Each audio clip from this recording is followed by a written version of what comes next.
C'est le pourquoi du comment de ma candidature à ces élections.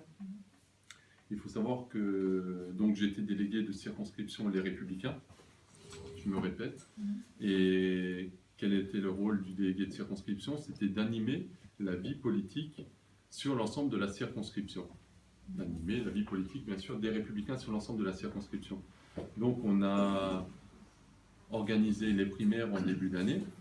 Ça s'est très bien passé. Je félicite encore et remercie le nombre de bénévoles, surtout d'élus qui ont tenu les bureaux de vote et qui nous ont prêté les locaux. Voilà. Suite à ça, donc, on a eu un gagnant, c'était François Fillon. Jusque-là, tout allait bien. Après, donc, débute la campagne de François Fillon. Donc, j'ai débuté la campagne de François Fillon en sillonnant la circonscription et en commençant donc à faire une campagne pour ce candidat républicain. Et au fur et à mesure que les journées passaient, M. Fillon commençait à devenir inaudible. Il devenait inaudible, il commençait à accumuler beaucoup de dossiers sur lui, et ce qui m'a fait un peu changer d'avis et avoir de retenue sur cette campagne, c'était quand il a dit ouvertement que s'il était mis en examen, il retirait sa candidature. 15 jours après, la même personne, sans trucage vidéo, a dit « si je suis mis en examen, je continuerai jusqu'au bout ». Et là, c'était la goutte d'eau pour moi qui a fait déborder le vase. Donc, ouvertement et publiquement, j'ai appelé la presse donc, locale, le Républicain Lorrain, et comme j'étais délégué de Circo, je me devais, en face des militants et des adhérents des Républicains, de m'expliquer mon positionnement. Donc sur le terrain, il devenait inaudible. C'était le retour de beaucoup de personnes. Une question d'éthique et morale, ces questions m'ont fait abandonner sa campagne. J'en ai prévenu le président des Républicains, j'en ai prévenu donc le parlementaire local qu'on avait sur la circonscription, et je me suis expliqué. Alors bien sûr, je ne vais pas vous cacher non plus qu'ils ont mal pris ça. Alors après, je leur ai dit, écoutez, moi le terrain passe, il y a quand même des gens qui ont des retraites très modestes, on parle de sommes d'argent et de problèmes quand même qui sont très déplacés, limite indécents. Voilà, après, et malheureusement, l'actualité a parlé pour moi. Donc ils sont allés, je vais dire que les barons des Républicains à Paris ont soutenu le candidat. Pour ma part, j'avais pensé qu'il fallait garder le programme, mais vraiment changer de candidat, et j'étais pas un cas isolé, on était nombreux chez les Républicains à avoir demandé ça. Certains sont restés têtus, sont restés fermes dans leur position, et l'actualité, malheureusement, a parlé pour le terrain. Voilà. Parce que c'est les gens qui votent, c'est des élections. Et suite à ça, j'étais vraiment un peu fâché, parce qu'il ne faut pas oublier qu'ils nous ont volé cette élection. Si les Républicains ne sont pas aujourd'hui au pouvoir, c'est purement de leur responsabilité à eux. Ce n'est pas la gauche, ce n'est pas En Marche qui est responsable, mais purement les Républicains eux-mêmes, qui eux ont cautionné ces agissements. Et voilà. Et le résultat en est là. Moi, j'étais vraiment très fâché, parce que je me suis fait voler, pour moi et pour beaucoup, on s'est fait voler ces élections. Alors, connaissant la circonscription, connaissant les gens, toujours dans cette pulsion de militant, j'ai proposé ma candidature. Il faut savoir que j'étais le premier candidat à avoir présenté au mois de mars ma candidature aux élections législatives pour proposer une vraie alternance. Parce que M. Marty, ayant demandé l'investiture aux Républicains au mois de décembre, donc si vous demandez l'investiture, c'est que vous souhaitez être candidat. Donc c'est vrai que là, avec tout ce qui s'était passé, il a quand même soutenu François Fillon, bec et ongle, ils sont restés sur des vieux principes. Je me suis dit, la circonscription mérite mieux que ça. On ne va pas rester sur de l'immobilisme, on va avancer. Donc voilà le pourquoi du comment de ma candidature. Donc en mars, j'ai présenté ma candidature ouvertement par le biais du même journal. Et pourquoi je l'ai fait aussi au mois de mars? Parce que, pour être honnête avec les électeurs, parce que pour ma part, je suis des 16, le seul candidat qu'ils aient positionné donc au mois de mars, et qui a fait une campagne.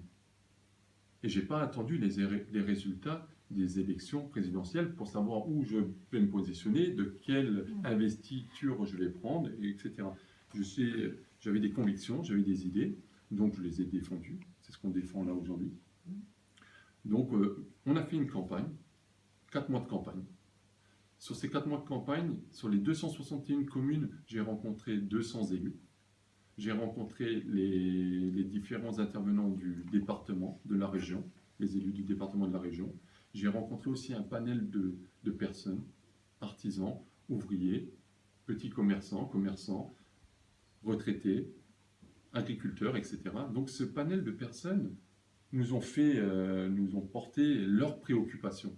Et je voulais aussi vous dire, essentiellement du Saulnois. J'ai boudé Sarrebourg et un peu le secteur de Sarrebourg. Pourquoi? Parce que je suis déjà connu là-bas. Donc, par politesse, il fallait que je me présente à vous. Donc, j'ai rencontré ce panel de gens sur le secteur du Saulnois. Ils nous ont fait remonter leurs préoccupations. Et c'est de ces préoccupations qu'on s'est servi pour faire cette profession de foi. Et on n'a pas un document qui est inspiré par Paris, une feuille de route de Paris qui nous est donnée et qu'on met juste notre photo dessus. Voilà. Pour notre part, je ne vois pas comment les Parisiens ont à dire quelque chose sur notre façon de gérer notre circonscription. Voilà.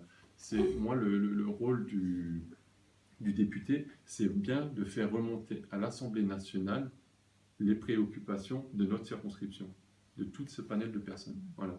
Et là, c'est un peu dans les autres partis, c'est l'inverse. C'est les partis qui donnent les feuilles de route aux gens qui sont investis. Alors, c'est pour ça qu'il y a une certaine incohérence. Je souhaitais être avec Bernard, avoir cette liberté de parole et cette liberté de choix, parce que je vais vous dire, en gros, il y a 577 députés. S'il y a 577 députés, c'est pas pour mettre des partis, ou c'est pas pour mettre une majorité de partis. C'est 577 sièges, c'est pour une représentativité maximum de l'ensemble du territoire à l'Assemblée nationale. Les partis sont venus après. C'est un peu un business qui est venu après. Et il faut penser d'abord défendre le territoire avant de défendre un parti. Et il faut savoir que tout candidat investi par un parti est redevable à celui-ci. Donc avant de s'occuper des préoccupations premières de la circonscription, ils s'occuperont des préoccupations premières de leur parti. Voilà. Alors c'est vrai que voilà pourquoi, un peu le pourquoi du comment de ma candidature. Et maintenant Bernard va expliquer, je pense oui, pourquoi il m'a suivi. Bien, moi c'est assez simple aussi, c'est que notre secteur est un peu qui est malmené. C'est un secteur rural, comme on le sait, on a la campagne. Et on est malmené par, je dirais, par nos politiques supérieures. C'est-à-dire qu'on a le département, on a la région, enfin on a tout ça. Et si on veut un peu défendre nos intérêts, on sait très bien qu'on ne pourra pas compter sur nos représentants. On a encore le problème du musée.